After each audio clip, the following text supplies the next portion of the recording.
Well, hello everyone, and welcome back to more Nanyang Championship action. We're in the NA Qualifier, and things are starting to get a bit tense as we make our way through the back end of this lower bracket. Today, we got a couple of series here for you. Our first one is going to be Root Gaming going against Fire.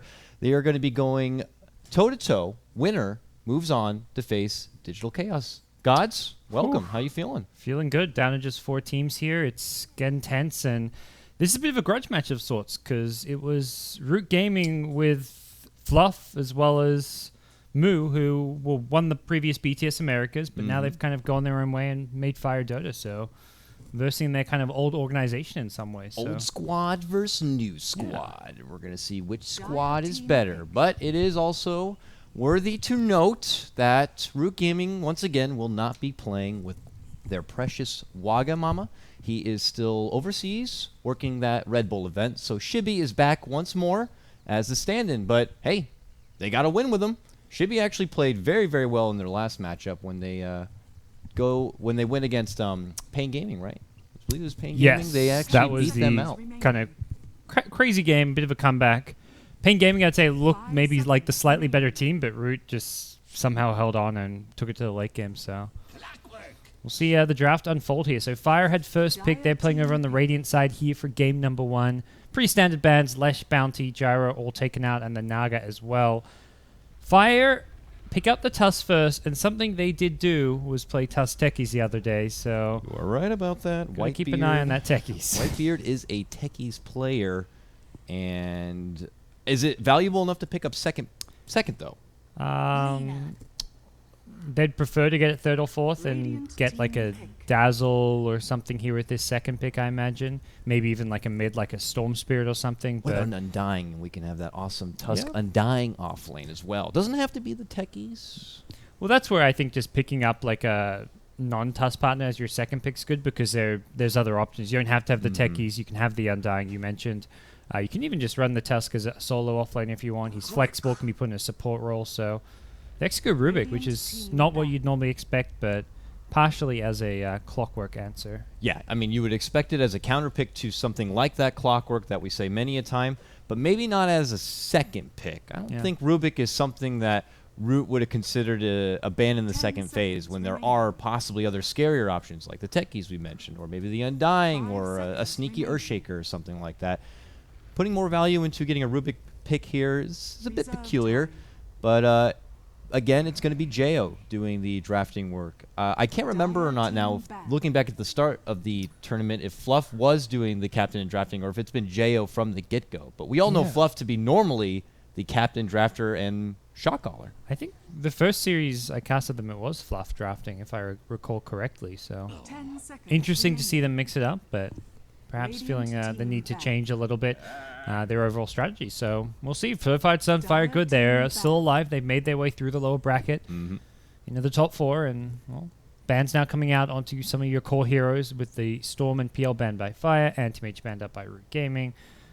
Nothing too crazy out of this, although for now, Root Gaming have ignored the Techies. Yeah, just a little bit of its own little back and forth here. We're going to ban the AM, and well, you're going to ban the AM. That means you might want the Storm, so then we'll ban the Storm. And just back and forth we go at this point to see what the limited options are going to be. But a lot of target towards the remaining potential big heavy-hitting cores here, and there it goes. Pesky little Techies, get the hell out of here. We'll see if Fire Dota indeed want to still make this Tusk a Tusk +1. Though, as you already pointed out, doesn't necessarily have to be the case. Moo is very experienced on taking the Tusk to the offlane solo as well. Yeah, I'm waiting to see teams pull out the VS Techies. That, to me, is like another... like, swap into Mines is actually ridiculous. Like, good luck ending a game or ever pushing.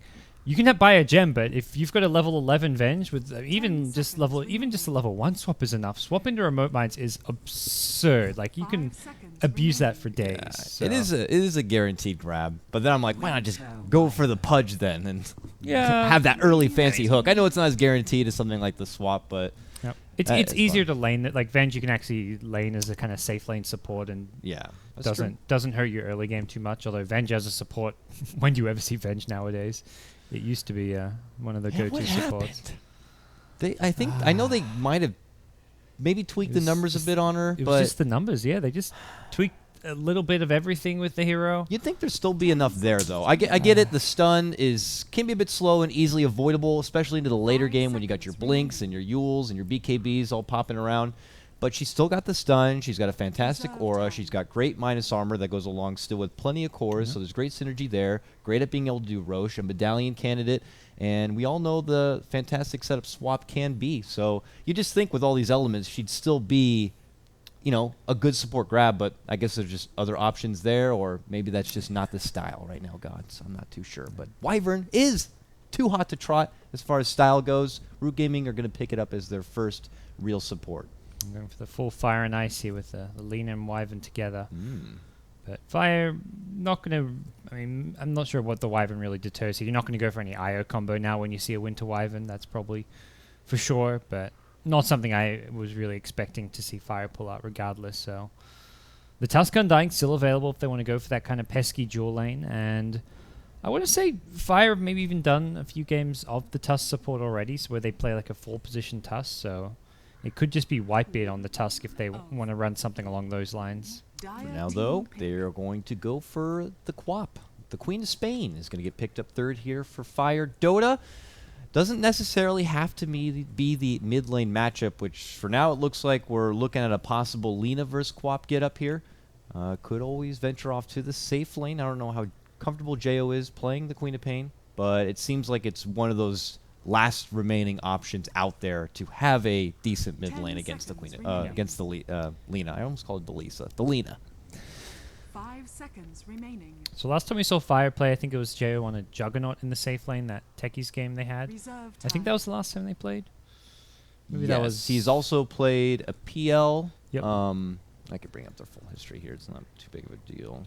Team Fire Dota. Yeah, because we haven't got a clear idea. No, I think he plays more of the actual kind of right-click carry styles, but Queen of Pain possibly. He's fairly flexible in general, but before you bring that up, Root Gaming had picked up Ember Spirit, so not going to be looking to counter out any illusion here. It's just looking for that strong mid-game fighting hero, and a hero that can transition to the late game as well if needed, as we saw last time when Chibi played this hero, and it'll be another jug. Yeah, another jug. Something Jo is used to. It seems to be a lot of jug and a lot of PL. He played PL in their one game against Pain Gaming, and then the other, it looks like he grabbed the Razor. So, a bit of different style there. Yep. But this time, it looks like he's going to go back to the tried and true Juggernaut build up here. He played it very similar to what we saw back in the 6.83 days. Your Mask of Madness, your Phase. Could set up an early Roche, but they are on the Radiant side now, so it is a bit different there. But, could be a bit tricky for this jug. Seems like a pretty elusive Ember Spirit already being snagged up here. Lina can be very, touch and go. She has long range to work with, so could be good at being able to avoid the jug. And, of course, Jug could have his hands full trying to work around these cogs. A bit hit or miss about the commitment to this jug core. No, it doesn't feel like Jug matches up well against the Root Gaming heroes at all. Like, all the heroes have an answer. Like, Cold Embrace blocks a lot of the Omni Slash, or blocks all the Omni Slash damage if you get on the right hero. Just Hookshot and Cogs is annoying for Jug to deal with. Laguna Blade goes through the Blade Fury. So there is more than enough answers on Root's side to deal with the Jug, but I think for Fire and for Jo, it's just like a comfort pick, something he knows how to farm well with, just be efficient with. He can then give the lane to a support if he wants to, once he kind of gets that Mask of Madness up, so he can rotate into the jungle. So I imagine for Fire, it's like, okay, this suits our playstyle and what we want to do, even if it's not an amazing counter or even a just hero in general against what Root have. So, bans here. Final set of bans being coming out right now. Root Gaming rid of one of the last really selfless defensive supports, the Dazzle, leaving maybe like an Omni as a possible option there, if it's something Fire do want to go for. Fire rid of the Wind Ranger. So, maybe they're feeling like this Lina is going to be a support, and they're still looking for a valued mid lane option. Is there any reason that should not consider putting the Lina in the mid lane? It's interesting to me that Fire read it in that way. Vulnerable against like maybe Tusk ganks, I guess, and like that's one of the things with Lina is you haven't got a good escape. So if you're worried about Tusk potentially spending a lot of time roaming, maybe you're thinking that Tusk would just kind of ditch the off lane, come gank mid a lot. That's where You may want something a bit more elusive in the mid lane, something hard to kill, which is like someone like a Windrunner, the Queen of Pain, something with a blink, or Windrunner has her namesake ability, which helps her get away, but it will be a Lina mid. Yeah, I mean, comes out. It definitely felt like it was going to be a Lina mid, so it felt a bit interesting to me that Fire read it that way, and it took a while, but it finally showed up. There it is, Undying, the Undying Tusk duo, which means that Fluff is going to be actually going over to the Rubik, and indeed Whitebeard is going to show us that he can play the UD. And they waited to the last pick, which I feel like in this scenario is good to kind of hold on to see what your opponent's doing, because they realize that Root do not have the strongest safe lane, and pressuring an Ember Spirit in the lane is one of the best things you can do. This hero does not deal well with pressure at early levels, and that was like, I think it was back when, like in the SEA scene, where Rave and MVP Phoenix played each other a bunch, and Rave would play Ember Spirit every single game for Chrissy, but MVP finally realized the way to counter is just you aggro trail in against it. You shut him down early on and give him no farm, and suddenly Ember Spirit is not good at catching up and doesn't do much if he doesn't get those early levels. He's has to have a safe laning stage to kind of take off. Yeah, I mean, that's something I've heard about Ember Spirit almost since he's been thrown into CM. It's a hero that really has a hard time getting back into the mix if he is pressured so much into that early game. But they have, incorporated new ways to itemize so he can be a bit more of a fighter. You see more players now putting more of a rush into like a Boots of Travel so he can be more mobile, be able to get right back to the fountain and back into the action here. Look at this. Juan instantly TP's in. He's like, I just want to get a ward down, but Whitebeard's already onto it. You're seeing this more and more from a lot of these teams. They just want to make sure that their offlaner will be forced in the dark. And now it's just not going to be as easy for him to get that little bit of extra blanketed vision. But before we actually get into the nitty-gritty here, don't you feel like there could be a bit of a problem, especially into the mid-game for Undying? I feel like Visage and the Birds should be able to gobble up that Tombstone pretty easy. Yeah, Visage is decent, but the rest of the heroes aren't very decent. You've got Ember Spirit, who's not going to want to go into the Tombstone. Clockwork's not so good. Wyvern's are awful. Lina's becomes okay at it, but isn't amazing until you've got levels and attack speed. Have you got I've got invisible heroes here. I don't know. You do? You do. Lina's invisible. They're all invisible. Okay, yeah. You might need to reconnect, I'm sure. I could see one or two heroes. Like, I can see Undying. I can't click my mini-map. So that must have been what Owie was talking about when he was having trouble getting into their matchup the other day. He was saying that he could not see heroes and some spells. Oh, Clock just went invis. Oh, he's back now, it looks like on your screen. Okay, good. Well, here we go, folks. We're going to go ahead and hop into the action here. This is the NYChampionships NA Qualifier. We are back into the lower bracket, and we are seeing a mild tussle right here as Whitebeard really wants to zone back Monkeys away from the room, but now he's eating a lot of harassment. That Arctic Burn really does slow, and look at that. Convenient Derp goes to the low ground to get a few more extra attacks in. Obviously, they're not going to be shedding the first blood, but they will force out Whitebeard's salves, so he'll have to just walk back with a little bit less regen. Still has 4 tangos, though. And just to clarify, this is going to be a best of 3 for this lower bracket matchup since we're getting down to that final pinnacle point. Winner of this best of 3 moves on to face Digital Chaos. And then that winner will go into the grand finals to meet for Cloud9, who are going to be waiting. Yeah, one best of 5 there to decide who will be going to Singapore to compete in the Nanyang Championship. $200,000 prize pool. Yeah. Not even including the percentage from the crowdfunding, too. So a lot of money on the line. And some great teams. Like, there's been 6 invites, I believe. You've got your top Chinese teams, CDEC, LGD, and Vici. And then you've got Secret, Virtus Pro, as well as Fnatic also invited. Big deal here. And we'll have to see which of these teams are really going to push it to the next level. And we've been seeing it from a lot of these teams. I mean, for God's sakes, the matchup we had yesterday, watching that Cloud9 Digital Chaos, you'd think we were watching a grand final. These teams are definitely evolving from what we used to see a lot in the American scene especially. They're getting a bit more technical, a lot more disciplined and passive when it seems appropriate here. And they're getting first bloods rather quick. Bottom lane, Clockwork's going to get caught up position. That's what you love when you got a Rubik on your side. They seem to make the committed jump in, use the Blade Fury, and with a quick lift, he will be going down. Well, that's a good start for Fire. The laning stage in general just looks really solid from them. Having the Undying Tusk, even against the trailing, this lane should do fairly decently. Ember's gone very defensive in his item field, getting a lot of tangos, a salve, a stout shield, all these just defensive laning items, so we're not going to see Root get too aggressive despite having a tri-lane up here. And mid lane, Queen of Pain versus Lina, fairly evenish matchup, and it looks like for now Queen of Pain slightly ahead on CS. Yeah, Lina a bit low. on the mana with no sort of regen in sight until she gets that bottle underway. But Snowball on mid. They've gone in on Lena. Commit onto her. It's going to be that much longer. She's trying to walk away, but knows that she's going to be going down, so tries to fight with every last bit. They first put their attention onto the Quap, but now they're looking for Moo instead. This Arctic Burn is doing some work, but not going to be enough to get that redemption. It's going to be 2-0 now for Team Fire. A successful gank in the mid lane will knock Monkeys down a peg. Oh, and Tusk finds a regen, so he's back to full HP and mana, so...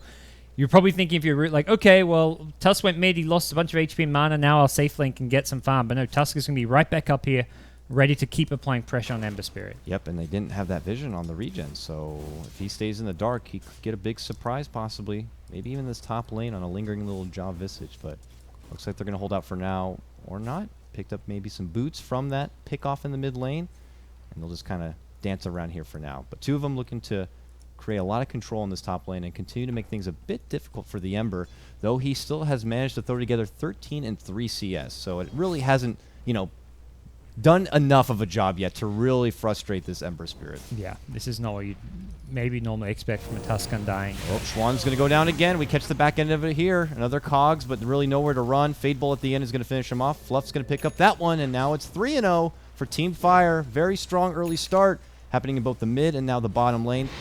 Potential harassment on top. There it goes. Splinter Blast. This is their chance to move in. No TP's going to be coming.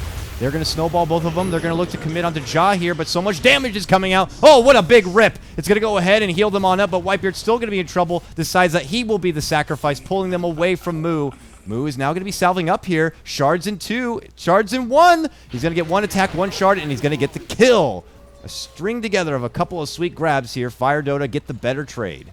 Yeah, that's the Tusk Undying in a nutshell. You go in on them, and a Tombstone is going to just ruin your day. That was a great Soul Rip as well, something that Root did not expect. This is a level 3 Undying. Normally, you'd see 2 points in the Tombstone, but I think he leveled up, saved the skill point, or just made a split-second decision. Okay, this Soul Rip is going to just turn this around, and now Rubik's top as well. They're going for another kill. Snowballs in. Shibby's very low on mana, looking to try to retreat, but there goes the lift right back into the open arms of the rest of the Fire squad. Chops are coming on through. Beautiful block with the shards, and Shibby will be taken care of. Fluff is going to pick up another. He is 3-0 on his Rubik.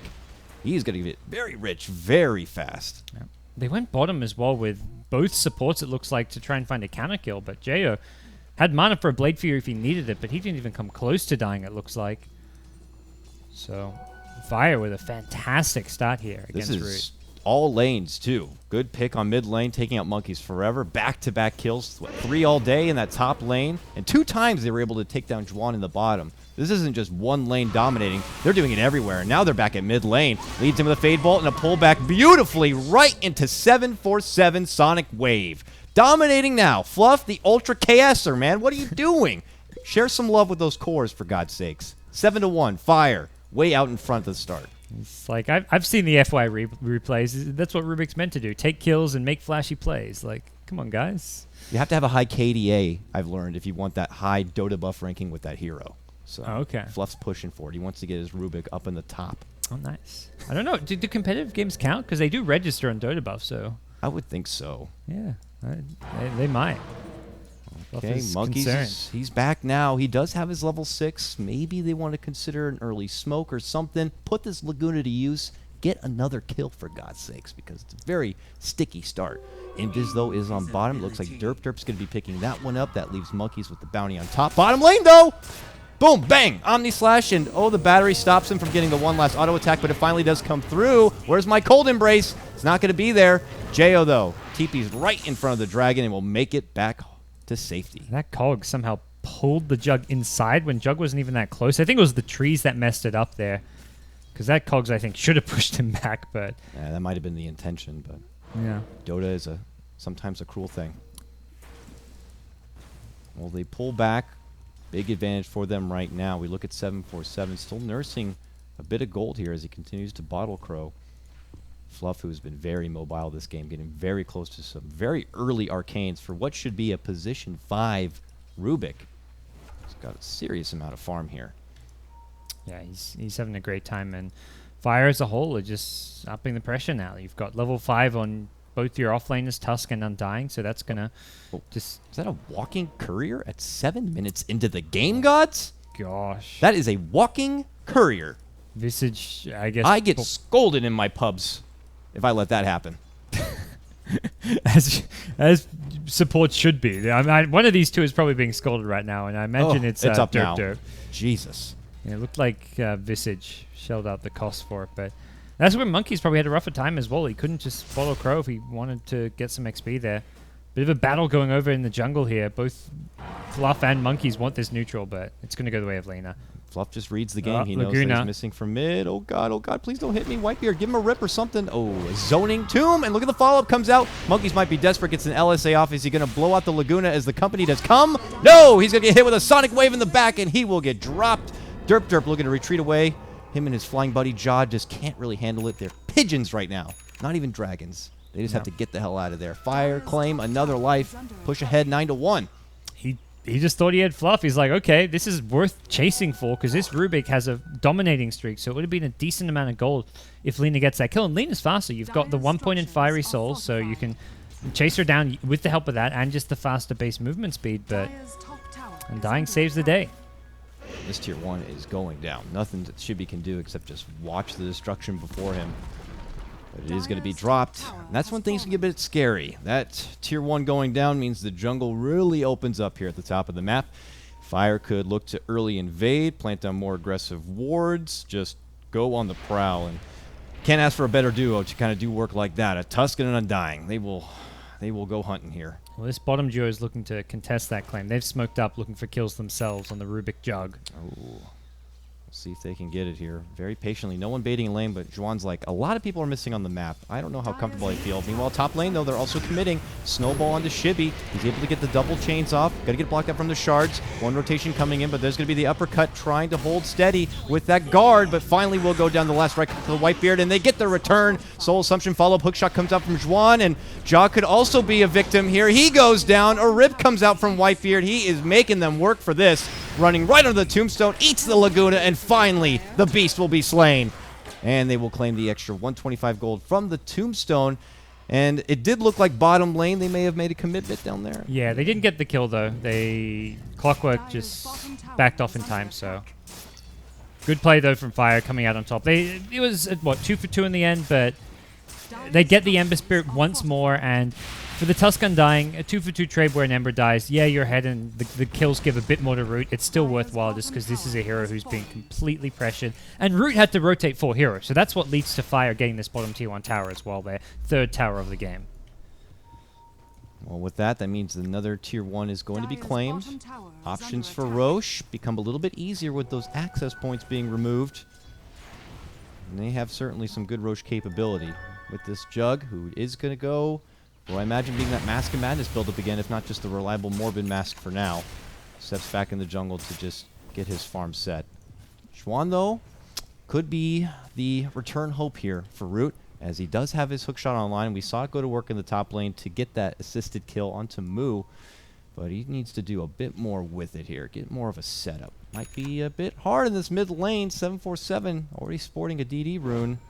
May not be their best target. But they also do have the birds online here, gods. Ja is level 6 now. We'll see how much work they can add, because they are going to need it. Yeah, experience-wise, at least Root have most of their core levels. They're still looking for the Winter's Curse on Wyvern, but just about to reach that level 6 point, so... We'll see if they can deal with the pressure coming bottom lane. Jair's feeling very safe in himself, and right up to the tier 2, for now at least, although he does back off once he realizes Root are pretty much rotating their whole lineup back. Moo has a Blink Dagger already, so he is in a great spot.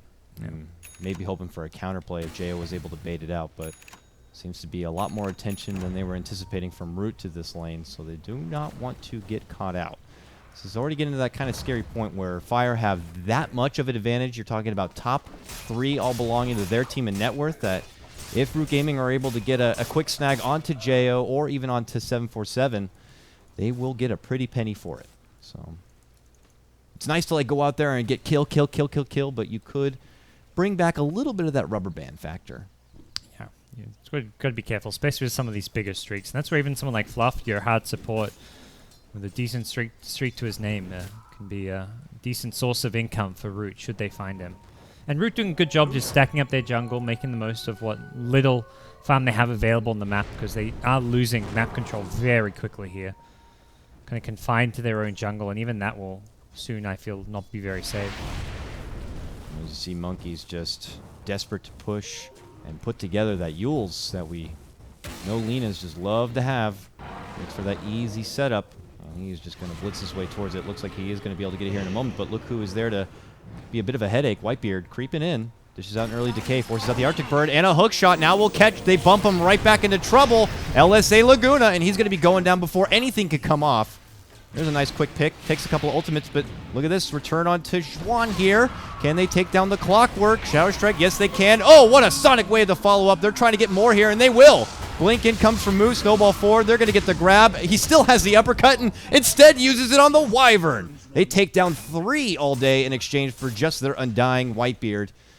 Now it's going to be 14-4 for Fire. Big fight for them, and, well, because of the Undying holding his own for a little bit, they were just easily able to get there and make chase. Yeah, and that's the big problem for Bruce, that they have to throw so many spells to kill one hero that suddenly Fire's like, well, we can just go and engage. There's no Laguna to deal with. Lena's maybe has like 1 LSA Dragon Slave left as far as her mana pool went, and Ember Spirit's not in fighting shape. He's just trying to catch up on levels and farm, and this is where all that early game pressure on Chibi pays off, because that's the kind of fight where it does not go well for Fire if Ember Spirit's like level 10, has drums and a magic wand. He's just picked that up now. If he'd had this a little sooner, and I think more than the items, he needs levels, which he just doesn't have. Pull on to Clockwork here. He goes for a desperate hook, but he goes nowhere except to the grave. He's going to get dropped right now. 15-4 here for Fire.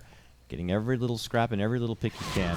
Shibi, after that mild tussle, does return to base, does have his drums now, but I agree with you. It just feels like it's a little behind, 1 step behind. Fire seemed to be just kind of etching a bit further out in front, and they recognize their power advantage, and they're looking to use it. I mean, Fluff still holding a smoke.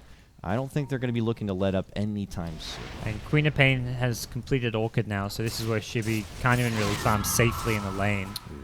And the Orchid, Queen of Pain can just go gank and solo kill you, effectively.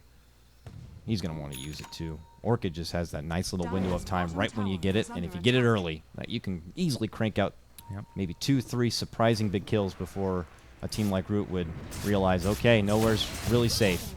They're going to dangle Jo out in front to chop down this tower, but they certainly have help nearby. Moo waiting on the side. Got 747 also looking for that counter fight. Even Whitebeard coming in. Well, that tier 2 is going. Root don't want to bother, and this is more economy coming the way. Already over that 10k net worth advantage for Fire. XP nearly the same. Yep. And looks like they're not going to consider Roche quite yet. They're going to just defend, push out their other side lanes. Jared TP's up top and will contest the Ember Spirit's lane, but the rest of Fire are lingering around and actually taking some Ancients, pressuring the mid lane, so even without the Juggernaut, it's still Fire, feeling very confident with where they stand. Vipe booster picked up on Whitebeard. I imagine for now just a reliable booster. What do you think, though? Crimson Guard, Atos, probably a reliable Vanguard to lead in. He just needs to get more tanky, and we'll see if he can tank out this. Oh, Snowball in for Moo, interrupts Monkeys. Monkeys now could be going down, gets the save from the Cold Embrace, but there's going to be the finishing blow. Comes out from 747. He gets the beautiful follow-up, now taking down Derp. Looks like Clockwork is going to be the 3rd victim here. And it's going to be going to Fluff. So 3 down all day. Now Shibi up in arms with 747. He's going to be forced to retreat. So will Ja. 3 go down from the side of Root. Fire continue their onslaught here in game number 1. And they're going to be rewarded also with a tier 2 tower. This is very one-sided already. Yeah, and that was effectively a 4v5. Jo was top lane the entire time, never even showed up for the fight. I think at the same time, Visage wasn't really there either, but it was Root trying to take a fight, knowing the Jug's not there, and just getting demolished. So, Fire, not just the tier 2 mid, it's the tier 2 top as well, and that's all outer towers taken, 16 minutes in the game. This is a complete stomp right now, and Fire probably going to be looking for like a Roshan into a high ground push. They have all the tools they need. You've got Undying to drop a Tombstone, Juggernaut with an SMY, chuck an Aegis on him, and suddenly you've got an actual great high ground sieging lineup, and Root do not have the best high ground defense. Winter's Curse probably the best thing they have right now. Ember Spirit doesn't have any Battle Furies.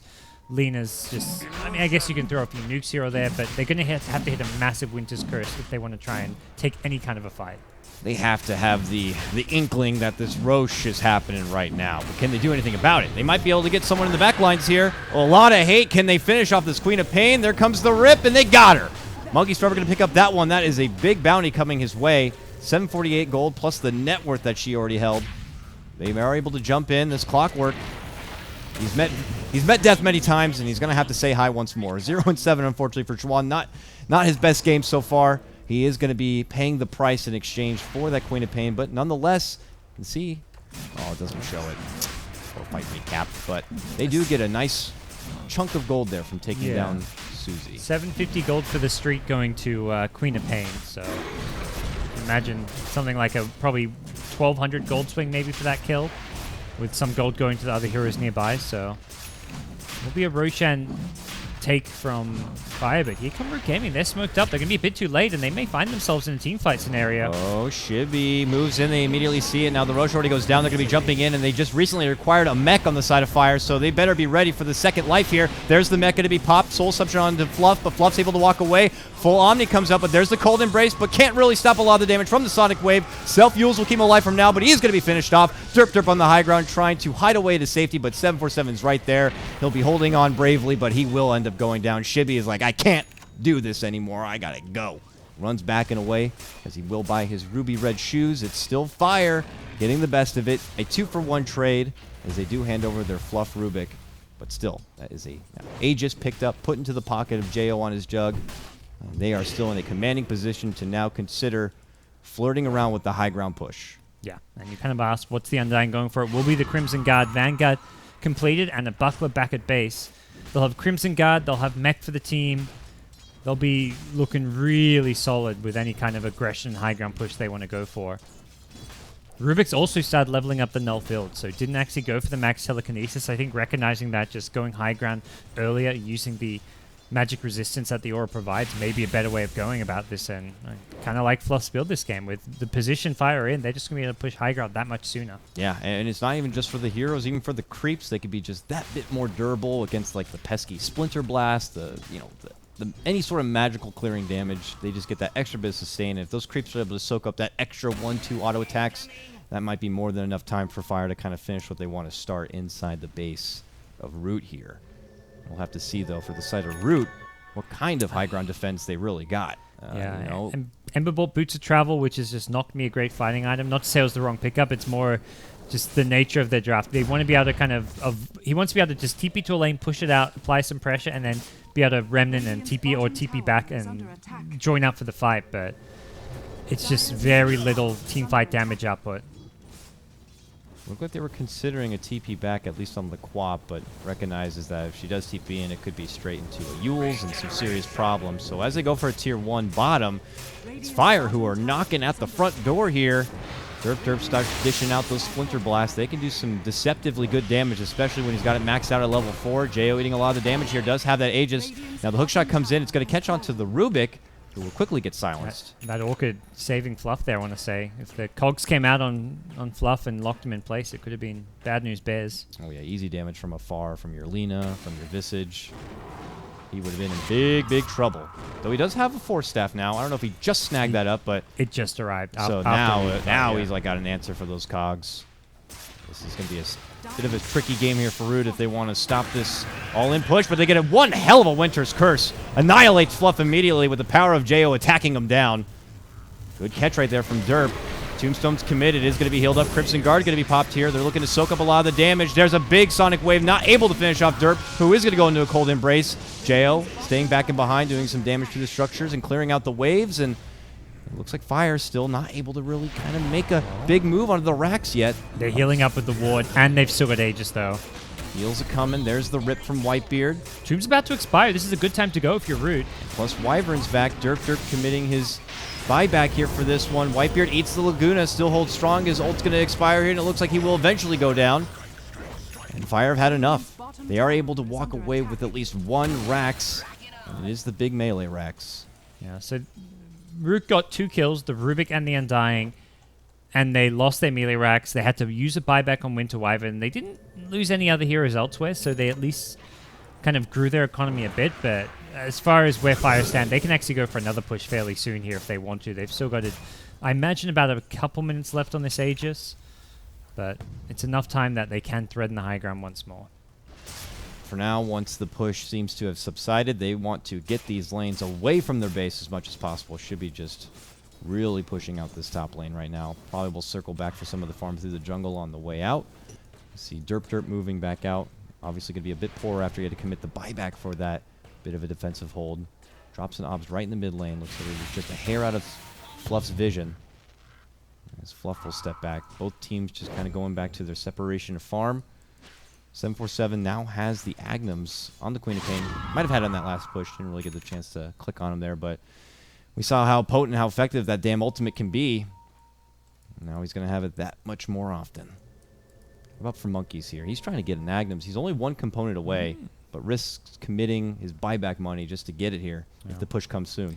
Maybe just like a necessary evil for him, though. He probably feels like he needs some damage here to kill someone like Jo inside the Blade Fury, and also against like the Undying. The Undying, just this cloak alone gives some extra spell resistance. That Laguna Blade is not doing anywhere near enough damage to burst down something like Undying, so it needs to get that pure damage effect to target that tanky Undying on the front lines. Yeah, especially if he's able to finish out that pipe. And the other thing is you've got Null Field. So there's Null Field magic resistance. Undying has a cloak. The magic resistance is actually a big problem. So yeah, I totally agree with Monkeys just rushing into the Ags, not stopping off for any kind of a Bloodstone or anything else. After loudly slashing his way through those Ancients, Jo, 5k gold now after recently completing his SMY. Appropriate pickup. What do you think here? Is it like a butterfly kind of a game? Is it a basher? Scotty tanking it up? You want stats. You want to just be tank it up, and just, it's a better probably high ground pushing item than anything else you can get. Ooh, Whitebeard scouts out Derp, commits a tombstone for this one. Ja is nearby by the secret shop here, just behind Whitebeard, but they're not looking to quite flank yet. But Clockwork jumps in, pops the rocket, sees that there's reinforcements from Fire and does not want to make a hook shot in. Turns back and away, and they all do retreat. Fluff his eyeball in this mid lane, and he gets caught in the back from Juan here. Bump forward, he has the Force Staff, tries to retreat away towards Queen of Pain, but he will end up going down. What a sonic wave, though. Flies out onto the 2. Shibby's able to make it away from trouble, though, and now here comes the rest of the Fire group, but it goes right into a Winter's Curse. Derp tries to go for a Valiant TP, will make it away. Big jump out. Moo, though, moving in quicker. The Blink's up now, but they don't have the vision on the Monkeys. Monkeys makes it out to the lower side, and it looks like maybe Fire could finish out this mid lane Rax or just cut for the top lane. They know there's no Winter's Curse. That's the big spell missing for Root to defend this. Jo was face first into a Cogs 2 times now. Doesn't really bump up a whole lot of mana, but Juan's just trying his best to slow them down here. Derp as well, committing in those Splinter Blasts, trying to keep the creeps away. And it looks like it's enough to just kind of cool off Fire a bit, push them back at least into the Root jungle for now. Yeah. All right. With the Healing Ward expiring, they couldn't really stick around on that tier 3 tower, and no more Aegis, so I think Fire may slow things down a bit, wait for the next Aegis to come their way, and even finish off items like the pipe that Whitebeard is going to be building. So in a pretty good position as it is, and they're going all out with the aura items. You've got the Guardian Greaves on Tusk, who's also building into a Vlad, so they're going to have Vlad's pipe, Guardian Greaves, aka your mech, and the Crimson Guard. So they've got all your high ground pushing items you can hope for. The one thing they're missing, which I think is actually maybe even like more important than a Vlad's, is the Solar Crest. Just to be able to put a Solar Crest on someone like Jo in the front lines actually helps the push more than like a Vlad's does, despite it being single target as opposed to an aura. But overall, the game plan is really solid from Fire. Just get ready to end this game as early as possible. Don't let it go late game where Ember Spirit can just delay things and build up and become that scary late game Ember Spirit. Here comes Fire. Smoke pops. They move in. They see a dragon and they kill it right away. Monkey's going to be forced to self. Yule's trying to get away, but he is not. The poor man's Yule's. The telekinesis is going to come out there after. He's going to get dropped in just like that. 2 go down. No buyback from inside of Root. This Rax is going down in the mid lane. Clockwork's like, God damn it. Can't do anything about it except kill this frickin' Sigil. They may go top as well. No Wyvern or Lina for quite some time, or look to force buybacks at least. They're going. Begin their assault. Shibby moves in with his first Sleight of Fist. Very mild damage. Just not able to get the items you dream of as an Ember to be able to put off a push like this. It's a bit too soon for his timing, and Root Gaming overall say that we can't take this. Yep. We're done. Fire will take game number 1 of this best of 3 convincingly.